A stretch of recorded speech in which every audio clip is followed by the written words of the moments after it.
Absolute, undiluted hell. The last few hours for David Jenkins had been nothing but pain and disbelief. An anonymous email message stated that his beloved wife of 6 years, Lauren, had been seen entering a room at a cheap motel the previous Wednesday afternoon, and that she was now having lunch with the same man again. To say David was shocked would be a gross understatement. He and Lauren were deeply in love, having sex 3 to 5 times a week, and their lovemaking was usually intense and sincere. He was not yet 30. Still, he couldn't ignore the email or its implications. So, feeling more tense and nervous than he had ever been in his life, he drove home that day, a changed man. Arriving home around 6 p.m., as usual, he saw Lauren's car already in the driveway. Still in her work clothes, she was standing at the sink, rinsing vegetables, when he entered the kitchen, greeted him hesitantly, and set down his briefcase. "Hi, honey. How was your day?" Lauren dried her hands on a towel before turning to kiss him. David was amazed at how carefree Lauren was after spending the day with another man. "Great. But there was some bad news this afternoon regarding a project we're working on, and it looks like I'll have to go to Greensboro on Friday, so I won't be home until 8 p.m., depending on how the meetings go, and then I'll go home." David knew Lauren's work schedule pretty well, and he knew that her schedule was most flexible on Wednesday and Friday afternoons. So his first thought on how to verify the allegations in this email was to make it even easier for Lauren on the upcoming Friday. The project crisis, the meeting, and the business trip were all lies, and instead he agreed to take Friday off and do some preliminary work, as well as look after a motel for Lauren and her lover. "Well, at least you don't have to stay the night, and we can still spend the whole weekend together," Lauren suggested. "Since you really can't predict when you'll get home, could you call me when you leave Greensboro? I'll try to prepare as best I can for dinner." David thought for a moment. Yesterday, he wouldn't have noticed or even thought how considerate Lauren had been in trying to make dinner together possible despite his unplanned business trip. Now he wondered if she had asked him to give her a 2-hour period to cover her legs and remove the traces of her lover. "Of course, I'll call you when I have a better idea of when I can leave Greensboro, and I'll also call you from the road when I have a better idea of what time I'll be home." Fine, because the point of Friday now was to make it easier for Lauren to cheat again if it really was her at the motel. And if this email was accurate, David wanted Lauren to feel comfortable knowing that he would have no way of catching her. "David, I'm going to make dinner and then take a quick shower. Could you keep an eye on this frying pan while I'm gone? Make sure the vegetables don't burn," Lauren asked, taking her purse and taking it upstairs. "Of course, honey, don't worry," David replied, meanwhile thinking to himself, "That's strange, I thought she usually left her purse downstairs." The shower itself also made him think. While it wasn't uncommon, she usually didn't shower immediately upon returning home, so as he checked his mail and stirred his vegetables, he nervously wondered if the accidental shower had anything to do with the news in the email he'd received earlier. Screw my life, David thought. One anonymous email, and I'm questioning everything about my marriage that I thought was absolutely wonderful until today. At dinner, David was clearly thoughtful. "Anything else wrong, honey? Besides the project you were talking about? You seem awfully quiet and almost on another planet," Lauren finally asked, having received a terse answer to a couple of questions she had asked. "No, sorry. I guess I'm just tired, and also already thinking about what I need to do tomorrow to be ready to head to Greensboro on Friday." David knew he needed to act normal so as not to make Lauren think anything was unusual. David found it almost funny. What is considered normal now? My wife could be cheating on me, or I could be picked on by someone with a shitty sense of humor, or I could be the unintentional victim of a bad email address. What if it was a completely different woman and the sender mistook her for my wife? To hell with this life. Yesterday I was confident in my happiness, and today I am a fucking wreck of doubts. Dinner was cleared up, and after watching TV for a while, David and Lauren talked about plans for the weekend and eventually began getting ready for bed.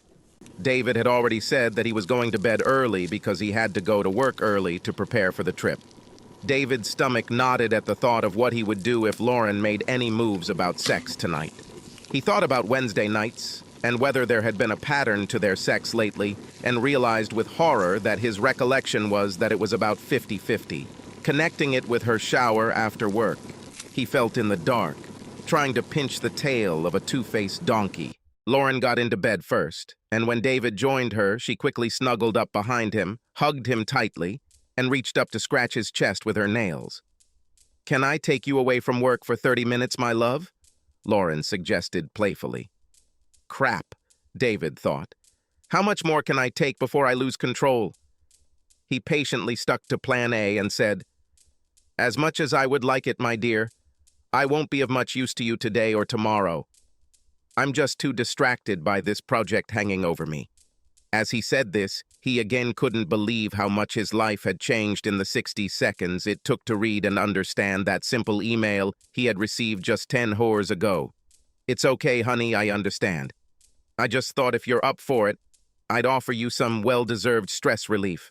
Lauren hugged David tightly and kissed the back of his head before saying goodnight and rolling over. David was relieved at the same time. What did she mean by, "if you're ready for it"? Fuck my life! David got up and left for work before Lauren woke up, so he avoided further questions or piercing glances. He realized how poorly he dealt with a problem, real or imagined. Last night reminded him of Poe's treacherous heart, and with that realization, he knew he had to avoid another night of close contact with Lauren. "Hey, honey, I'm going to be working late tonight, getting ready for my trip and meetings tomorrow, so don't worry about dinner for me, and I'll see you probably before bed." David left in her voicemail around noon. However, Thursday was spent without preparing for business meetings. David was a planner and organizer by nature and by profession, so even though he didn't have the hard facts of her infidelity, he wanted to organize everything. He called everyone until he found a lawyer who could meet with him the next day and searched the internet for recording devices. After deciding what he wanted to buy, he looked around town for some local stores that had similar devices and found a store he would stop by before heading home. David is competent enough at his actual job that no one asks him what's going on, but his heart and mind were clearly elsewhere. He was a little late from work and then went to a store that sold eavesdropping equipment and bought a simple voice-activated pen that he thought he could hide in Lauren's purse, which was usually with her in her office and car. He also brought work home to pretend he was getting ready for a trip the next day before Lauren went to bed. "Hi, darling. I'm so glad you're finally home," Lauren said, walking to the door when David arrived around 9 p.m. "How is the project and trip going?" "I think it's not bad. Since we learned about these new issues, we have allocated more resources to this, so I hope that everything will be resolved on Friday, for better or worse." This is playing with fire, David thought, for better or for worse. I wonder if she feels the same way now. Thursday night, to David's relief, was a repeat of the previous night, only with cuddles. To her credit, Lauren seemed completely unfazed and, as far as David could tell, acted the same way towards him as before. Relatively speaking, however, he was such a complete wreck that it probably wasn't difficult for Lauren to appear normal in comparison to David. On Friday, getting up again at dawn, David checked the pen, put it in Lauren's purse, and left the house. He killed some time at the coffee shop and then went to meet his lawyer at 10 a.m. David considered this meeting solely to obtain information, but in the end, he really liked the lawyer. They discussed David's email and his still unconfirmed fears, as well as the fact that today was a date with a potential lover, which David was going to check out himself. He admitted that he had nothing but that damn email, so going all in on a private investigator or thousands of dollars of electronic surveillance equipment didn't make much sense. From a lawyer, David learned about the formulaic reality of divorce, for that matter. Without children, a no-fault divorce was relatively simple, especially since David and Lauren earned comparable salaries and had similar retirement plan balances. The house was largely in debt, so liquidating it would be more of an emotional shock than a financial strain. However, David left the law office in complete confusion. How can I even feel this nightmare and think it won't be that bad? We were meant to be together forever until death do us part. David spent lunch at Starbucks surfing the internet and continuing to research what is called divorce. Websites are replete with information on how to spot a cheating spouse, how to avoid detection when cheating, how to hide income, and how to find it. The most instructive sites were those dedicated to why spouses cheat. Nothing. David read struck a chord with Lauren's motivation. This fact alone was probably why David, deep down, hoped that it was all a mistake. Lauren couldn't cheat on him. They were too close, too much in love, too in sync with each other for it to be true. When he could no longer talk about the topic of deception, he packed his things and left, heading to the motel. Time passed slowly, or so it seemed to David. As he drove to the motel mentioned in that damn email, he realized that if this whole affair thing was indeed true, then it was entirely possible that Lauren didn't always use the same motel. If that were true, then his entire day might have been in vain, and he wouldn't have known anything for sure anyway. The pen he had placed in her purse might eventually bear some fruit, but David knew he could no longer bear this uncertainty about the state and future of his marriage. Pulling into the motel parking lot at 1:40 p.m., he drove around until he found a remote parking spot that overlooked most of the rooms and the office. Now he must just wait. There weren't many people coming and going at the motel, so when the man parked the late model Acura, visited the office, and then entered the room on the first floor, he seemed vaguely familiar to David. The name didn't come to mind, but David thought he had seen this man before. All of David's doubts ended, as did his hopes, about 5 minutes later when Lauren's Honda Accord parked next to the Acura, and she jumped up, purse in hand, walked to the door of the same room and knocked quickly. A few seconds later, the man opened the door and Lauren stepped inside with her usual ease and confidence. To hell with my life. It's all true, David thought, pounding the steering wheel with his fists. How could Lauren do this to us? And why? There was simply no rhyme or reason to it. David had never felt so blind in his life. The planner and organizer just pulled the rug out from under him. David's thoughts were racing left, right, up and down, like the new Fury roller coaster at Carowinds. And he suddenly realized that he was now sharing a crumbling share in a marriage in complete and dire crisis. Knowing that today was at least the second instance of Lauren cheating, and the fact that she was avoiding work to do it, made David feel like there was nothing more to be gained. Hanging around at the motel, he had no intention of confronting them by knocking on the door. This could get nasty, and he needed time and space to calm down and prepare for whatever his next steps were. His lack of faith up to this point had left him woefully unprepared emotionally for his next steps. Then he remembered the pen he had put in her purse and winced bitterly. Sound in real time, he thought with pain. It's just great.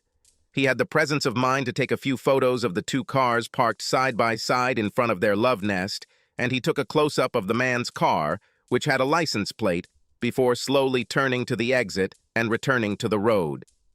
He didn't have a destination in mind, but he just drove aimlessly for a while until he nearly ran a red light and was almost hit. This shocked him, so he stopped at a brewery and drank a beer, trying to collect his thoughts. At first, he thought he had just gone from idle suspicion to full awareness, but he realized how little he knew at the moment, and he had no idea who this guy was, how long it had been going on, and, more importantly, why. As far as he knew, for over 7 years he and Lauren had been exclusive, got engaged, and then got married. He had enough evidence to counter, but not enough to know if what Lauren would answer would be true. As much as it pained him to listen to the recording of this afternoon's date, he knew he had to wait to get the pen out of her purse before he said anything to Lauren. He also knew that he couldn't be around his crush Lauren if she was in the mood to have sex with him later, after his supposed business trip. He'd been pushing her away this week, citing the trip, so his ready excuse would have disappeared, and further refusal to have sex with Lauren would likely have heightened her awareness that something was wrong. So what to do? I need this pen, then I need to quickly confirm that there is something on it, and then I could leave the house and stay for a few days to figure out where I stand in all this crap, David scribbled in his mind. With this general plan in mind, David had an insidious thought. She thought I would be arriving later than usual tonight. So that I can shake her and her lover up, I need to call with the news that I'm almost home. After finishing his beer and paying the bill, he drove the car back onto the road and dialed Lauren's cell phone number. He wrote a voice message. "Hi, honey, great news. The prep work paid off big time, and everyone did a great job getting everything back on track, so I'm about 30 minutes from Charlotte, and the traffic isn't too bad. I should be home around the usual time. I hope this scares the crap out of her, you fucking tramp," David said out loud to himself. He headed towards the house, and upon arrival, he quickly packed a couple of bags and placed them in the trunk of his car. He then sat down and wrote a note to Lauren. Depending on how the night had gone, he wanted to be able to just escape without much confrontation. He didn't know what was on the tape, so he didn't want a full-scale confrontation just yet. Part of his reasoning was also to stun her as much as she stunned him. When David called Lauren, she and her lover Rob were in the final throes of having sex for the second time that day. Today was their last day together, and thanks to the extra runway David's ride had given them, they made their second go-around for the first time. They had also seen it as a celebration or victory dance, but now it seemed like a potentially careless move. Listening to the voicemail message, she muttered, "Shit, I need to move, Rob." It was David, who said that he was already heading back and would be home around 6 p.m. as usual. "Well, at least you got the early warning phone call he promised you," Rob joked back as Lauren hugged him and said goodbye, then quickly ran to the bathroom to take a shower. Routine and habits took over. Rob got dressed and left the room while Lauren took a shower. He was heading to the gym for his standard post-coital and shower workout. On the way home, Lauren was more concerned about David's early return home and his joyful mood about the project taking a turn for the better. "I thought he'd be home late and probably burnt out from meetings and travel, but he'd probably want to make love tonight after missing most of the week," she thought as she turned into their neighborhood. Still a little nervous, she turned the corner, approached her house, and saw David's car already in the driveway. "Holy crap, he did well in Friday traffic," she muttered out loud, parking his Accord next to his new civilian. Lauren thought he might want to pounce on her as soon as she entered. She thought that maybe a preemptive offer of a nice holiday dinner might be a good idea. David was on pins and needles when he heard Lauren's car in the driveway. This would be the first time he had seen her since he knew for sure that she was a cheating cheater. Bags packed and in the car, a note prepared. All he needed was a pen to write.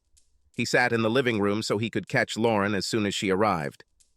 "Hi, darling," Lauren exclaimed as she walked in and saw David getting up from his chair. "Looks like everything went well." "Why don't we go out to eat and celebrate?" she asked him as they hugged and kissed each other. "That sounds great since I got home early. Why don't you go upstairs and change while I book a table somewhere?" David suggested.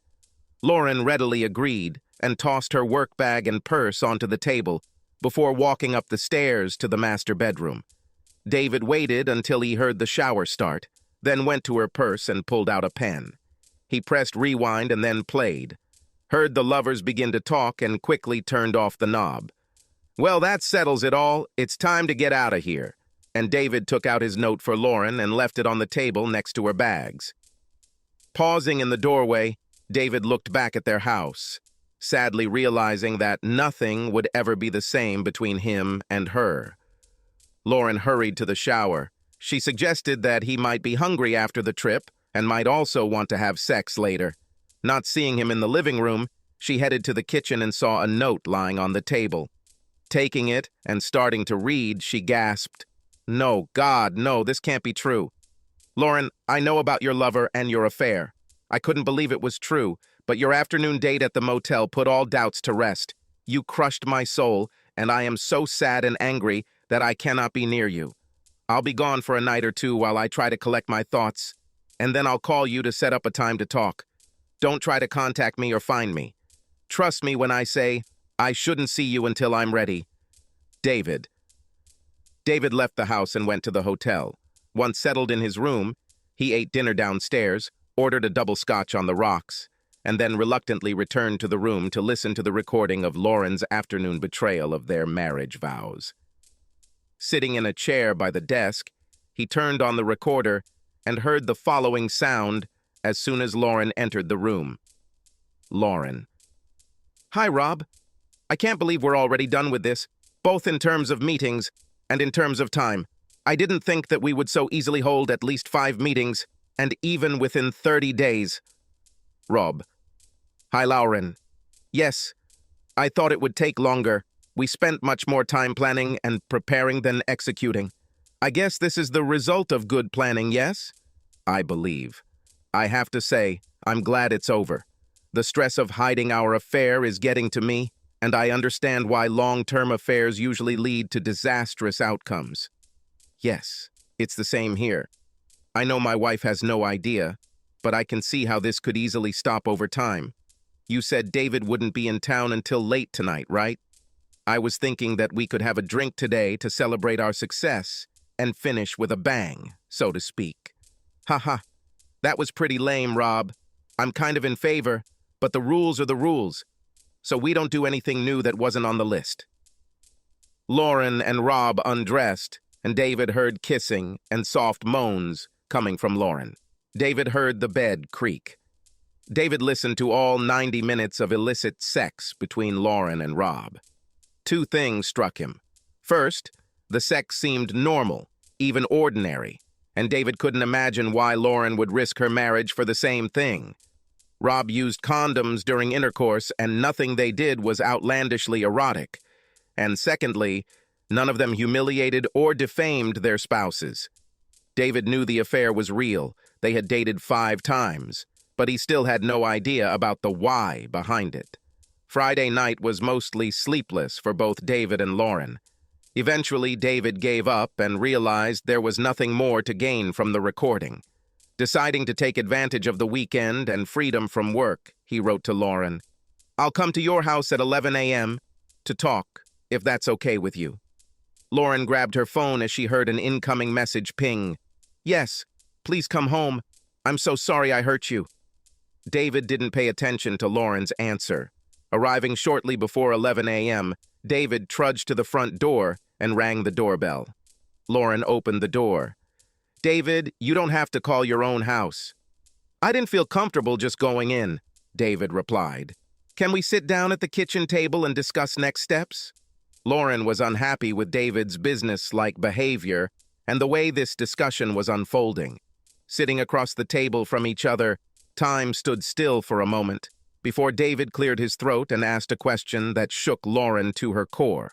"Are you denying in any meaningful way that I have learned of your activities with Rob?" Lauren teared up and thought about David's question and how focused and matter-of-fact he was. This conversation, in her opinion,